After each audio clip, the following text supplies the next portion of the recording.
Okay, so I think it's time to begin. So welcome, everybody, and thank you for being here. My name is Julie Golden. I'm the Associate Director of eLearning and Professional Development here at the Center for eLearning at FAU. And my colleague, Kathy, is with me. Want to introduce yourself? Hi, I'm Kathy McPherson. I'm an instructional designer here at the Center for eLearning. So our topic today, we're doing a hit parade series here. So our hit parade today is Staying Alive. Does everybody remember who did Staying Alive? Who did it? Oh, I remember John Travolta. John Travolta. Everybody does that when we say that because everybody remembers the dance and the suit. Yeah. I should have worn that suit today. See, Judy would have worn the suit. So Staying Alive, but we're really talking about teacher presence. So how do you keep yourself alive in your course per se? So teacher presence is a big deal in online learning. A lot of faculty come to us in the beginning and they say, but you know, my thing with the students in my classroom is so great, how will I do that in an online? So we're kind of going to be talking about that. Your students know who you are by how you communicate. The objectives, Kathy. Oh, so today we're going to discuss the importance of the teacher presence, both in face-to-face and especially in online courses. And we're going to compare the effectiveness of different communication strategies. So the first thing we're going to do is do a little interactive piece. We have what we call a Padlet. I don't know if anyone's done a Padlet before, but this is a cool little collaboration tool that we have. So I think we can have a little musical interlude, take about, I don't know, 3 minutes or so to go to the Padlet and answer these questions. How do your students perceive you in your courses? And then how do you bring that persona into online? So when you get your spots back or when you meet students in the campus, what do they say about you? That's the cool teacher. That's the one that's funny. She's strict, but she's fair. You know, like all the things, think about how your students perceive you, what they know about you when they take a face-to-face class with you, and then put that on there and then think about, translate that to how am I going to bring that to my online students? What will they know about me? Will it be different? Will it be the same? Does my humor translate? You know? So let's think about that for a minute. Oops. Look at that. For those of you who are online, usually Dr. Judy is up here in front of you, but she's actually filling in for Gus today, so she's on the chat. And we'll be talking to you like that. And of course, Brian Ty is always there to run our AV materials for us. He does a great job. So cool. Thank you, Brian. It's a good Friday night song. So we have, I was looking at some of the answers here. Oz is still filling in, but Delisa said in spite of the language differences, they enjoyed the fact that she laughs a lot. And that laughter is a good example of how does that translate into my online class. So she hasn't taught online yet, but the instructions will not show my character, probably not, and you have to rely on email. So that's a great answer, and we'll address some of that. Yeah, you came to the right workshop. Exactly. That's exactly what we wanted to hear. So Oz says, you're approachable, but you keep the course difficult, and they know what I want them to learn. So that's perfect. That's really great. So you feel like that transmits just by the way that you speak to them in a face-to-face class, right? So yeah, letting them know that in your online class will be different. But there's certainly ways that you can do that. Mary says it's a delicate balance between being friendly and approachable and keeping discipline. I honestly find it easier online. Keep a distance when I want and communicate. Communication is usually on my terms. Students are less likely to be impolite in writing. Interesting. And we, of course, have etiquette rules and all of that they have to follow as well. So, yeah, I never thought of it that way. That's That is interesting. A lot of the conflict happens spur of the moment, Yes. as an instant reaction to something, and Yeah. that's a really nice point that you have at least a little time to compose yourself before you send. Exactly. And you decide your communication plan. You plan in advance. So it's more on your terms than the spur of the moment. Yeah. And that makes me feel a little bit more, not in control, but more comfortable. Yeah. Yeah. So what did Kathy say? Oh, so yours kind of falls into what Julissa said too, is like your students know you love them. that's a hard thing to replicate in. I know, I haven't I didn't put my strategies because I haven't, you'll see the little bit of input that I've given into online learning. Yeah. So I'm looking forward to being in that position to really apply it. Cool. And I jumped right ahead and said what the things I do to sort of tell them who I am. And one of the things I do is in the discussion board, I post a couple of pictures that are me not in my teaching mode so that they get an idea of, that I like the outdoors, that I like the beach and things like that. So it gives them just sort of, a little bit about my persona right off. And then I ask them to tell us something that would surprise us to know about them. And that always gets the conversation going because everybody has something. And I tell them a little bit about me. So, we get through here's who I am and here's why I'm here, but then, a little bit about their personality. So that's kind of a fun thing to do. So back to what we're talking about today. We're going to talk about some strategies to get to all of that and why. Go back one, Brian. So why? We wanted to base this on some research, right? So the research tells us a couple of things that we think are relevant to what we're doing today. One is that teacher presence affects student satisfaction. This is a research point that we found out there. We all want good spots, right? It makes a difference whether your students know who you are and connect with you, with their satisfaction. So we want that piece to be there. It also, if you teach in lower level classes, there's some research out there that says the effectiveness of the teaching, the effectiveness of the teacher and how connected the student feels to the teacher has a big influence on whether they persist with that major later on and how they do in it. So those are some powerful research facts that we thought really kind of, gave a why would we do this to this teacher presence. So we kind of wanted to ground it there. And we didn't see in the research that it really matters what your personality is or where you come from or anything like that. It really has to do with, are you engaging in a positive way with your learners, and are they getting the feedback that helps them to be more successful? Yeah. And are they able to engage with the content and with each other? So it's something that it's not a one-size-fits-all by any means. Yeah. And I think just like we do in a regular classroom, we all transmit us differently, right? With smiles and with love and with sternness and with discipline. And, we all have our own way of telling them who we are. And I think it's all equally valid. So we'll figure out ways to do that in an online course, I guess, eventually, if we're intentional about it. And that's what we're really talking about today, is just being intentional about putting your presence in there and remembering that there's, they call transactional distance, right? So the transactional distance between myself and Oz right now is pretty short, right? But the folks that are online have a much wider gap of transactional distance between us and them. So we have to do more. The further that transactional distance, and obviously it's infinite when you're in online, the further that transactional distance, the more you have to sort of double down on what you're going to do, what your presence is, how you're going to tell them who you are while still delivering. I'd like to just jump in with transactional distance. It's not a physical distance. It's a matter of how likely are we to have this communication. Yeah. So if Oz is sitting right in front of you but does not feel free to ask you a clarification question, then you have huge transactional distance. But if someone online feels perfectly free to ask a question, there's little transactional distance. So it's, we have the potential for, I'm excited about it because a lecture hall with 100 students, there are people like my introvert friends who love to sit in the back and let me do all the talking. Who's ever going to know what their questions are? But you don't have to get lost online.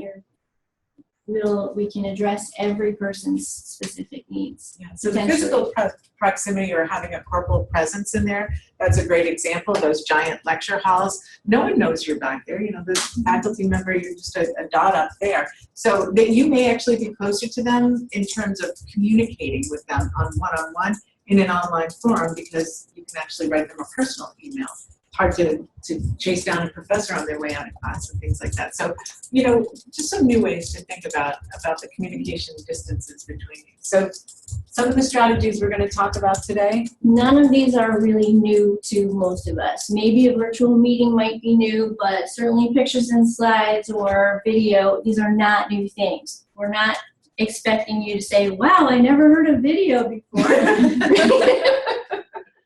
That's not it. It's how does that translate your persona? How do you use that to bring yourself into the living room or the computer of your online students? So, having said that,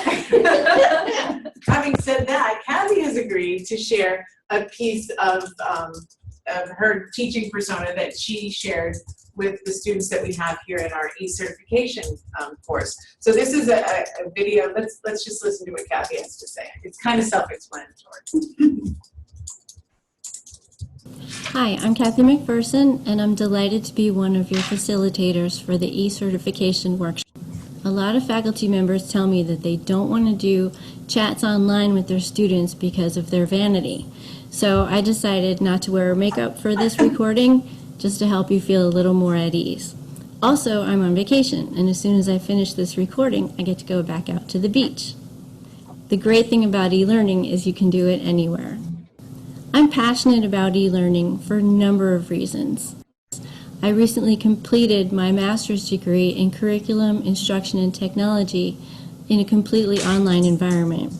As a single mom, it would have been very difficult for me to leave my house and go to classes and then come home and do the work and still take care of my children and work full-time. E-learning changed my life. I hope you become as passionate about e-learning as I am, and I'm really looking forward to working with you. And now I'm off to the beach. E-learning, it doesn't get any better than this. That's an awesome sales pitch for e-learning. How do we go to the beach too? Well, and what you see on there is also that it's not technically perfect. There's a lot of places where it chopped out, you know, I'm not a professional video person by any means. That was the point of the video, is just trying to express myself to the people that I have connection with online. And it needs to be not perfect because whatever they give me is not going to be perfect either. Yeah. So. And we got a lot of your personality in that video. So another way that we can do it is with audio. And no matter what LMS you are in, we're in Canvas here, and it has a really easy way to do podcasting. I think Blackboard has that too. So for me, I use this a lot because I'm always in a rush. And I need my students, I need to communicate with them a lot. I want to make sure that they know, you know, what's going on. So I just knock out these little things on the fly. It takes me like 5 minutes at the most to do this. And you'll hear it's just kind of, I could have typed it up all the same, but I thought, you know, letting them, they see a little picture of me and they hear my voice. And so it makes it a little bit, you know, more personal. Hello, dear students. This is Dr. Golden. Just a little message here to start off our educational journey for this summer. I'm very excited for what's ahead for us this summer. This is a reminder that your first activity, activity 1, is due tomorrow, Monday. Please submit your responses. You're going to do it twice. You're going to submit it through the assignment link, and then you're going to upload it to the discussion board for activity 1. Please read the submissions from your peers and feel free to engage in a discussion with them. I think it's very beneficial for us to become familiar with the work that we are all doing, and to do some student-to-student learning as well.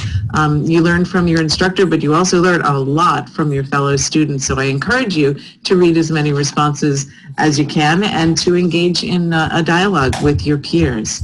I'm reading the submissions that have been posted so far, and I am so impressed by the depth of experience and the variety of teaching and training contexts that are represented in this class. So I'm really looking forward to reading more.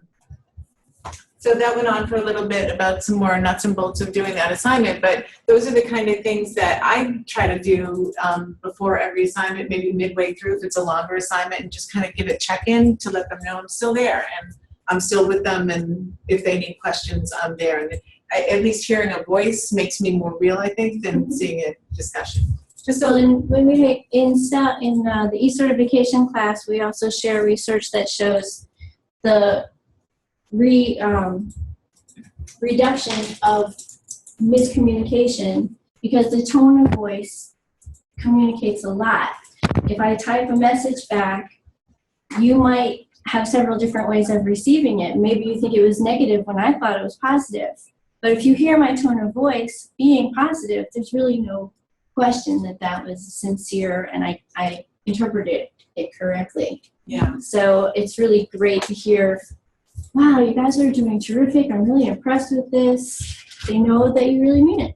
And I think, back to what Julissa said about the smiles, you can hear a smile in a voice. Yeah. You can certainly see a smile in a video. So, that's a little bit of a way you can share your warmth. Kathy sharing her love. You can hear when she's passionate about what you're doing and what the class is doing. And I think that's, another way to sort of share what we have in the classroom in, this electronic world that we are in. Mm-hmm. So, yeah, this is a good one since we're doing this right now. So we're going to, are there folks online who are, They haven't shared their cameras. they haven't shared? We could Okay. do Mary. Well, Good just job. hang on just a second. Yes, Mary's gonna get herself ready to go. I want to share with you that it takes courage to put yourself on webcam. It just does. We don't like the sound of our own voice. We don't like the way we look on a camera, but in a face-to-face, we are not afraid to show what we sound like or what we look like. Actually, we do. I always got nervous before class, always, But it's really important for your learners to be able to see you and interact with you. And if you have the courage to do it, you will also inspire them to have the courage to do it. Yeah. So I love these tools now because they're so easy. You saw how quickly they were able to jump on, turn on their camera real quick. And this is an easy thing that you can use. It's hard in an online class to require a synchronous meeting like this, but you can certainly do them and offer them as, a pre-test kind of review. If you have a big assignment coming out, to say, I'm going to be online between 6 and 7:30 on Wednesday night. Anybody that wants to jump in, they can ask me live questions. It's also a great way to do office hours. So you need virtual office hours for your virtual students. This is a fabulous way to do that. In most of these tools, you can not only see each other, which is, important at least to establish the initial, hello and how are you, but you can also share screens through this too. So if the student is saying, I have a problem with this, is this going to be all right? You can share the screen and you can actually see what they're looking at, or vice versa. You can show them an example of something and say, this is what I'm talking about. So, the virtual meetings, I think, are a great way to just establish that I'm really right here for you. You can see me face to face, you can hear me. You become very real to them. Well, and online too, you've got learner-to-learner interaction, which means I would like to know who I'm in class with, who else is, and if you can see the different people who've joined the meeting, you can see their face, you can see their kids in the background, you can see dinner being prepared, The dog. the cat jumps up on the computer, and all these things. It relaxes you. It makes you feel that sense of what we said last week about affiliation and belonging. That people are asking, how will this happen in online learning? And this is one of the very powerful ways to make that happen. And we'll give you some resources for tools that we like for these kind of things as well. So then everybody knows about discussion posts, right? But there's discussion posts and there's discussion posts. Mary, since you wrote this one, this is a clip that Mary allowed us to share from our e-certification course. Maybe you want to tell them what you said. I wanted to tell them that I could see the strokes of their design, but I could also see the detail. And I could appreciate the amount of thought that went into what they did. So that's what I wanted there. And tell them, great job, keep up the good work. Yeah. So a lot was communicated in just those, you know, 2 little paragraphs right there, that the students, I think that's an enormous amount of support. If I were a student, I would feel like this lady's really nice, you know, and I can succeed here. I feel like that's a message that says I can succeed, and someone will tell me that I can by writing it in that way. You know, sometimes we write it really, you know, the fundamentals of don't forget your due date. It has to be in by then. You lose points if you do this, and you lose points if you do that. And this is, you know, this is a little bit warmer and it gives a little bit more of you. Yeah. You talked before about dialogue, and I feel that that kind of post, instead of being a directive, it's a dialogue. It's a conversation that you're having with them. Great. Thanks for sharing that. So this is awesome. I love Dr. Fowderman, and I think visuals are its own little dialogue too. You can tell a lot from a picture. It emits so much emotion to see a well-chosen picture. So you might tell about Dr. Fowderman? Well, Dr. Fowderman she's a geography or geology teacher, geography teacher. And she has traveled to all these places, and she takes her pictures into class and shows them at slideshows. And so she'll show you the side. This is her cruise ship. That's her boat, a really big, and that shows the size of these glaciers. And then she shows herself inside this ice cavern here. And this is a picture of her. Now, we had wanted to share the video of her sharing the slides because she's really animated and she makes the noises and stuff. But we decided to go with simply the picture, and it's awesome when your learner can connect you to your topic in person. That's firsthand experience. I can see that you have a PhD, but if you've really been there and you remember it, you've done it. We were remembering the Bee Gees and how it really connects you to the topic in a real way, and you think, ooh, I want to go there too. She did it, I can do it too. Yeah. It makes, I think, your expertise, you know, there's a reason why you were hired to teach where you teach. You're the expert, right? There's a lot of people who studied in your thing, but they picked you. And so it's your expertise, it's what you know that's different that you can share with them. And Dr. Fowderman shares that, you know, she's actually walked through this glacier. That's a really awesome thing. That, to me, gets me excited. I want to take this course, you know? What's also exciting is she's got a lot of entry-level students. She's got freshmen. And we're seeing a growth in that department of people who want to be geography majors. So it really does fit with the data that we were talking about before. Yeah. It influences their life. It really does. Wonderful. It's cool. So some other things that we talked about, maybe things that you want to integrate that you're not doing yet, but things that you already are doing also are part of teacher presence. So everything you do to communicate with your students is important. Your gradebook communicates a lot.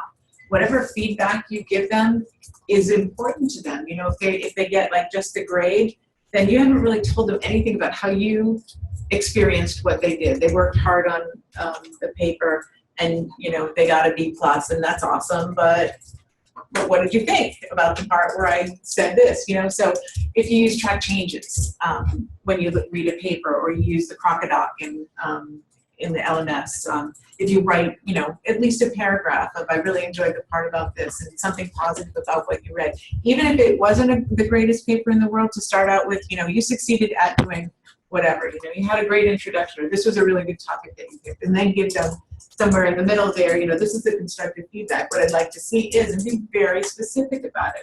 That also is very helpful. That takes the assessment from being punitive to being a learning experience for them, right? So we just had another pass at giving them some more learning, and maybe even give them a chance to regain some points by reading your feedback and reacting to it. And we actually have another professional development workshop coming up very soon on that very topic, how the difference between, say, one final exam, which is an all or nothing thing, or gradually building up and showing your learning process all the way through.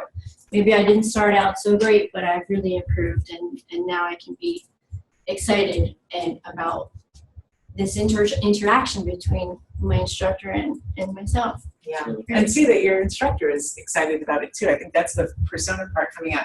The announcements that you do, no matter how you do it, whether you do a podcast or you just type them out, that's your teacher presence, because they get a little bit of, you know, what you're feeling about what they're doing. They want to know how you feel about this class, right? So they're kind of in a bubble, and they don't know how you feel about it. Is this going well? Are we doing well in this class? They need to know whether or not they're on the right track. And then the way you respond to their emails, I think, also shows your teacher presence. We're excited about Canvas coming, and that's really great. The students can actually choose which method of communication they prefer, that if they want the announcements as a text message, or, you know, it becomes more and more differentiated, more user-friendly. So Yeah. we're excited about that. Yeah, I like that part of the LMSs are building that in now, because you're really hitting the students maybe more where they live too. You know, a lot of times we say, come over here, this is what you need to learn, and maybe we walk a little bit in their direction by pushing it out through social media, since they're in their phones a lot and they know how to text a lot, and they, you know, whatever, we're tweeting stuff out and whatnot. I think, you know, that shows that we're interested enough in them and what they do to integrate what they do in there. So now we'd like to bring our community of practice into this, because the whole idea of having these community of practice things is that, you know, we share a little bit about what we know, but we know that everybody has a lot of expertise out there and teaching strategies that we'd love to be able to share. So if you go to your Google Slides, we have a question there that will give you a few minutes to think about and enter onto your slide. How will your students know who you are? And so think about that. Think about some strategies you might share with us, something you've done that really worked, a problem, a challenge that you have that you'd like to put out to the community to see if you can figure out. Mm-hmm. Make sure you put your name on the slide. Pick a slide that doesn't have anything in the name thing. Put your name there and then start typing. If you come to a slide that has somebody's name already, just drop down to the next one. Maybe you've seen somebody else do something face-to-face and you think, I'd love to try that, but I'm teaching online. How can I make that happen? We're all here to put our brains together, figure it out. Cool. Oh, mine's first too. So I just put in that I like to stay connected as much as possible, and the frequency of that and the pace at which the rest of my life goes makes it necessary, really, that I don't get caught up in making a polished and perfect presentation. So it tends to be more spontaneous, and I actually think that that's to the benefit of the students, because if I'm not going to be worried about this being perfect, they're going to get a lot more of my personality, because I'm just, if I make a mistake, I'll go back and they'll hear me laugh at myself and all of that kind of thing. And a lot of times I tell them why I'm in such a rush, because it's usually that. So they know that I have a yoga class to get to and I'm stressed, or I'm going for a bike ride on the beach or something like that. So that gives them, again, like a little idea of who I am, gives a little bit of a teacher presence. Anyway. So, okay. So just quickly, the structure of the course that I'm building really reflects me and what I want my students to get from, you know, it's me bringing a new skill to you. That's very personal. And so the way that I design my course is going to have the tone that really reflects the person who designed it. Even if it's a class that you have to follow a certain way, your tone is always going to come through. And encouraging learners to create new knowledge, you know, giving people the flexibility to, hey, if I can apply this, it's a little different from what the assignment was before. Can I give it a try? Yes, absolutely. If it's something new, go for it. Give it a try. You know, within the parameters of what we're trying to accomplish. But giving people the freedom to try something new in a new way. Who's next? Mary. I like the word timing. And for example, now with the Olympics, I would use that as a hook in my announcements, my communications, to get them to know that I live in the world, that I am a real person. I loved your halfway feedback, and I think it's important because it recognizes what they have already done, but at the same time brings those who haven't into doing it. And I am a big fan of resubmissions. And by giving timely feedback and quality of feedback, then you can have those great resubmissions that normally are a learning experience in themselves. Absolutely, I'm a huge fan of that. Mhm. Such a fan of that. Oz. Oh, she can something like. I said, yeah, you can post little short videos, introduce yourself, but it is not, of course, enough. Just who you are, how they are gonna know you. So I think it is a communication strategy that you develop between student and instructor is very important. So you have to, they have to able to connect with you. Yeah. So especially in online environment. So the students half the semester they become so quiet, so you don't know who they are. So you have to really trigger them to communicate you and then approach you. They do what they do. So, That's a great point. They do get quiet in the middle of the semester, right? At the beginning, they have questions and whatnot. Even like some students say, okay, they like the little comments about their homework assignments and they appreciate it. Some of them still they are so quiet. Even that you post something, their homework, and then you say comment, you can resubmit that if you like, even the due date is passed. I give a chance. Some of them immediately respond, so some of them still quiet. So I think it is so hard to get some percentage of students to be active. Yeah, start to draw them out.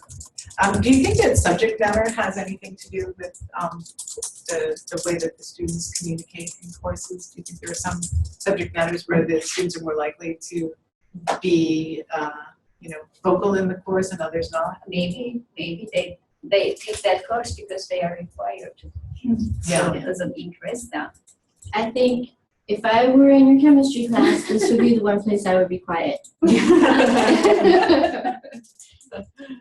think And nothing personal. If it's math or something, I have very little to share. So, but others, that's their strength. Connection, some things that you're trying to teach is out there, think about it. Yeah. So. That kind of goes to what Mary was saying about the timeliness, right? So if there's something that there's a hook that you can Find the make. connection, so they never think about the chemistry of that. They are already doing it, but they never think about it. Asking those deeper questions and giving them an opportunity to really think. And that's a challenge for people who have not practiced it. Or, it's almost as scary as putting yourself on webcam to have to answer a deeply challenging question. I think it is personality again, how many students have to have interest. That's the connection. So I like reading it, I like learning it. Some say, yeah, I don't care. Yeah. So we're just getting by. So we had one math teacher come in here, and I think she was teaching calculus, and she was skeptical, and she announced that to us when she walked in. She was like, I'm skeptical about whether this can go online or not, and I don't see how it's going to work, but I'm here and I'm going to do it. And so she did it, and she spent a lot of time recording her materials for the students and cutting up the videos and doing all of that.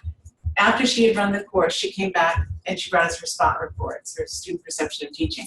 And it was over and over and over again. She had interjected into her videos little math jokes. And I didn't even know there were math jokes. But her students kept saying, I love this course. I used to hate math, but this was so much fun, especially the math jokes. And they kept saying that over and over again. And like, who knew a couple of math jokes could all of a sudden bring out an appreciation for a subject matter that they may have struggled with before, just because that's how she drew her students out. So that to me was like a great example of her teacher presence in there. Just that little bit that she threw in there extra She actually probably brought somebody wasn't along. even aware that she was doing it when she was doing it. Yeah. It just is part of her natural. That's wonderful. Yeah. That's so exciting. Yeah. And she teaches a lot online now. Skipped over. So, Lisa, what do you have to tell us? And she's has asked that someone read it for her. Yeah, so she was talking about timely grading, which Mary brought up too, and announcements or reminders, how you express yourself in emails. Luckily, the course content involves a lot of topics that can be turned personal, family, student, classes. Oh yeah. So I would start a Padlet discussion board, like the Padlet that we did earlier. I think those are really fun ways to do that too. You can post pictures that mean something, you know, philosophy class or something. That would be a great place to start doing images and, you know, just sort of talk about what does this image bring out to you? You know, what does it mean to you? Well, and that Padlet is a free tool, and that was just a background that we chose, and it was because Julie loves the ocean, the beach. They had all kinds of other things you could choose, and we want to be aware of accessibility, not make it too abstract, too hard to read, but they had an Olympic one, they had, you know, different things that could really just you can tailor it to your special, unique taste and your tone. And Lisa also said that she liked Kathy's Meet Your Instructor, which I liked it too. I really did.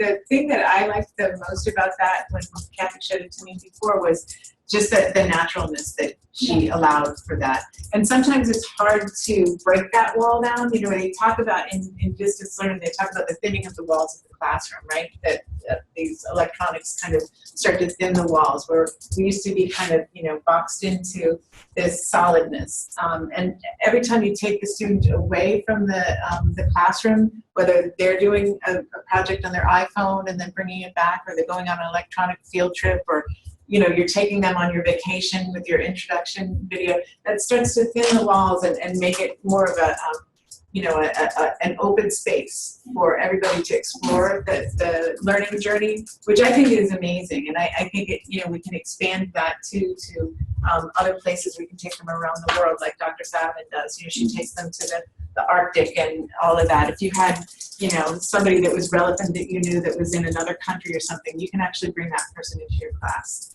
And those are kind of the neat things that we can do in distance learning to give our persona. You know, one of my good friends from college now lives in Russia, and they came and, you know, gave this perspective on our topic. And to me, that's really bringing a lot of you and your expertise and why they hired you as the teacher instead of someone else. You know, your research is so important to what the university does, and bringing that piece into it, that makes you different from any other chemistry teacher, right? What your specific research is, that's what's special about you, and they should know that. Yeah. I like to throw in, this just reminded me of when I was teaching in high school, we did our projects. It was a freshman English class, so it's communication, do your oral project. A lot of kids hate that, right? So they're doing their project, and one boy, please don't make me do this. Please don't make me do this. And he was just really, I'll take the F, you know? Right? He was serious. And I said, well, okay, but you don't, all right, let's say you don't have to stand up and speak. Can you film something that you're interested in and share it with the class? And he filmed, his specialty was exotic pets. He shared a video of him feeding his boa constrictor. And it was shocking to see that someone in our own community had this daily, or whatever it was, monthly experience. Suddenly he became a real part of the class. Suddenly he was really popular because he had let his guard down and shared who he was. And it was unique with the rest of the class. And, you know, we want to establish teacher presence so that our students feel like we're approachable and they understand where we're coming from. And we also want to spread that as a skill that we are modeling for them. They need to have the courage in this world to do Skyping, to do making a video, because that is the job requirements. And it's pretty, somebody said good technology, when it's done well, models magic. And it was magic. It can be magic sometimes, you know. really, really great stuff. Yeah, I love that example too, that not everybody's comfortable in the traditional presentation, but there are a lot of ways to express yourself, especially in a distance learning format or an electronic learning format, really hybrid or anything else. So thanks for all of those hints. I like that a lot. So we were saying, you know, how important is your teacher presence in an online course? And then Kathy wrote, It's vital. Vital. The teacher is still the most important piece of the course. I think, you know, sometimes you hear that, you know, is online learning going to replace me as a teacher? They won't need teachers. And my perspective, and I think there's actually some research out there about it, is that the teacher is even more important in an online class. They need good facilitation. Our roles change.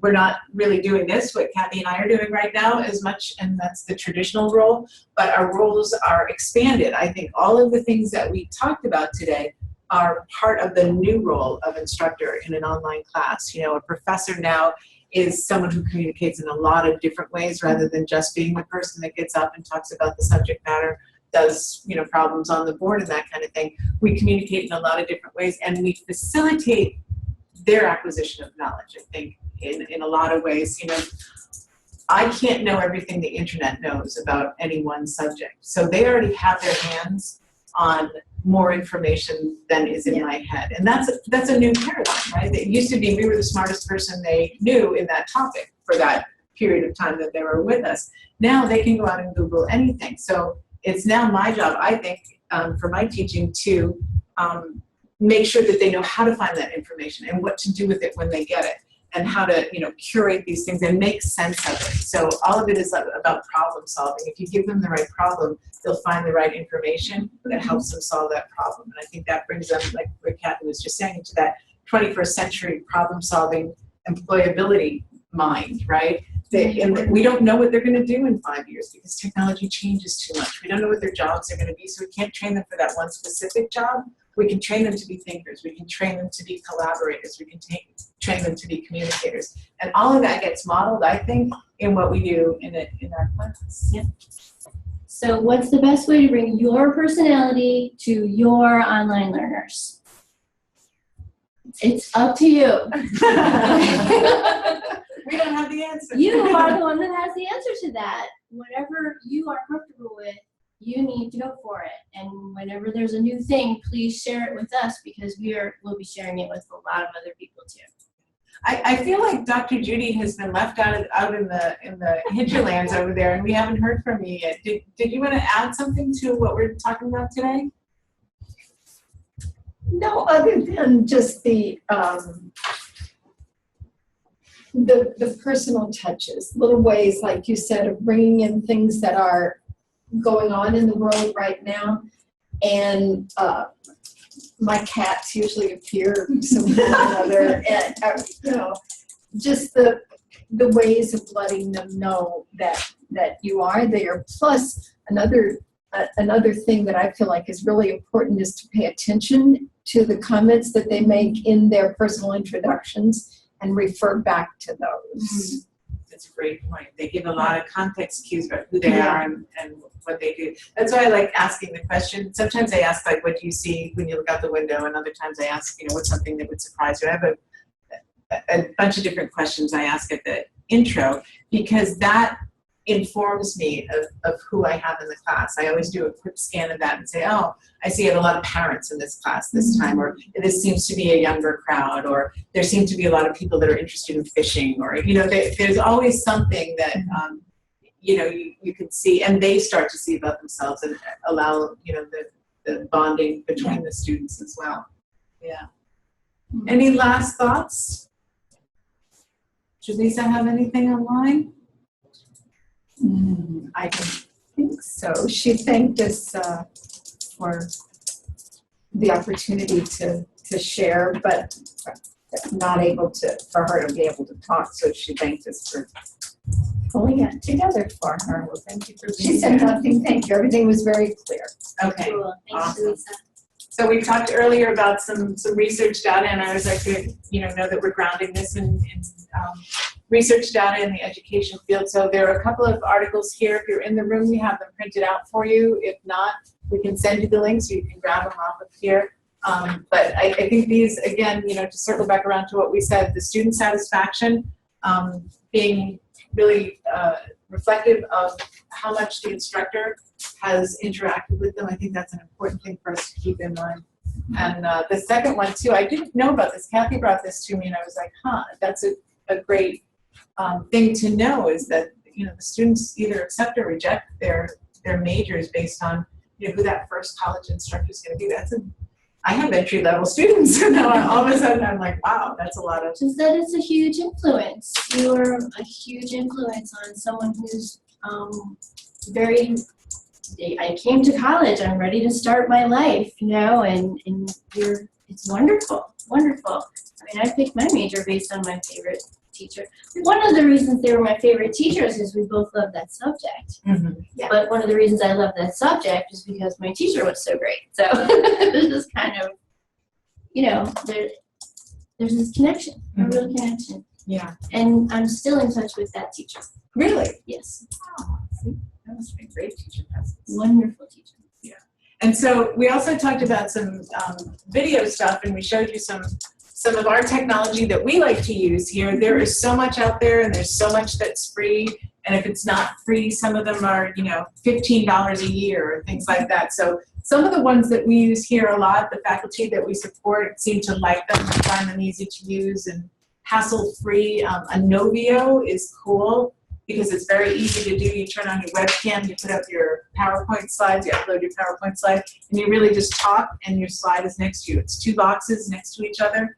And it's really, record and then stop. There's not a whole lot of technology that you have to learn to do. The learning curve is very, very short. And we use Camtasia a lot. Kathy actually put together a whole course on Camtasia. You want to give a thumbnail of what Camtasia is? Camtasia is a screencasting software that it's got a lot of really neat tools that help you do the zooms and the pans and the call outs and all that kind of thing. There is a fee, but it's I figured it out, so you could probably figure it out too. We kind of threw it at her when she first got here. Oh, by the way, can you write a course on this? And she's like, do I know how to use it yet? So well, the great thing is that anything you need to know how to do, there's a video about it online. Yeah. So that's how I taught myself to do a lot of these things, Audacity and Camtasia. And there's a difference between Apple and PC or whatever, but there's a video for it. So it's really accessible. And Canvas will have a built-in video thing too, so that's pretty great. Yeah, that's a really, if you're in Canvas, I think this one's still on Blackboard. I don't know about D2L, but it's built right in there. It's on the rich text editor, little film strip. Click it, pops up, and it says, do you allow this thing to look at your camera? Or you can just, unclick the camera and put the microphone on and say, yes, I allow it, and start talking. And then say stop, and it's embedded. So you really don't have to, there's no must-have. One click. It's so easy to use that tool. So there's like a spectrum, from Novio to Camtasia, that's a spectrum of really easy to more complex, more polished. If you were going to make a production that was going to persist, from semester to semester to semester, and you really wanted it to look amazing, you might spend some time with Camtasia. There's a 30-day free trial, so try it out see if you like it. Audacity is free. It's a great audio tool. You can edit in it and all of that kind of thing. And then the virtual meetings. We talked about, what was that one done in? Was that Skype that you? Oh, we used Zoom for the one we just showed, yeah. But we have Skype for Business. Most universities now have Skype for Business for free if you have the Office 365, and most universities have taken that on. So it's part of the package that both you as the instructor and your students have already. So you have this kind of commonality now that we used to struggle with. Well, we can't ask them, we can't insist on a Word doc because they might not have, a Microsoft Office. Now they get. Well, and there's Google Hangouts too, Yeah. which is another one right there that a lot of kids are using already anyway. So. Right, and that's a freebie. Mm-hmm. So those are easy tools to use to maybe do some of the things that we talked about. Any other questions? We're Thank good? you. Thank you so much for being here, and this was fun. So thanks, We have the Kathy. golden tickets. Oh, the golden tickets. So I think they're right behind you. For those of you who are at FAU, we have a faculty orientation for the fall semester coming up. Yeah, I'm right here today. And it will be on Monday. So if you're here, come on by Monday, 9 to 11. This is the golden ticket like Willy Wonka had. We have no chocolate with it, unfortunately. But hopefully it will be a Maybe we'll magical have some when you experience get for you here. anyway. So that one's coming up on Monday, and that's, yes, this Monday from 9 to 11, just to kind of get the semester started. And we're going to think a little bit about who we are at the university, about our identities and where we're going and what's our path forward. And then we have lots of stuff coming up every Monday and Friday. Some of the things we have coming up. Are you doing this one, Kathy? No, that's going to be Mary and Judy. Okay. Mhm. So they're going to be doing Cultivating Professionalism in the Canvas community. That's specific to FAUs or anybody that's using Canvas, really. The Canvas community is an amazing tool. Let's talk about reaching out across the world to users of the same tool. And then we have multiple learning styles. We're going to do a Canvas migration workshop if you want to come and take a look at how we're going to work that process for those of you coming out of Blackboard and into Canvas. That's a good one to come to. And then communication planning for your online course. So that kind of dovetails with what we talked about today too. Thank you so much for spending your hour with us. We really appreciate you taking the time to come and be part of the community of practice, and have a great couple of days until we see you again on Monday. Happy weekend. Thank you.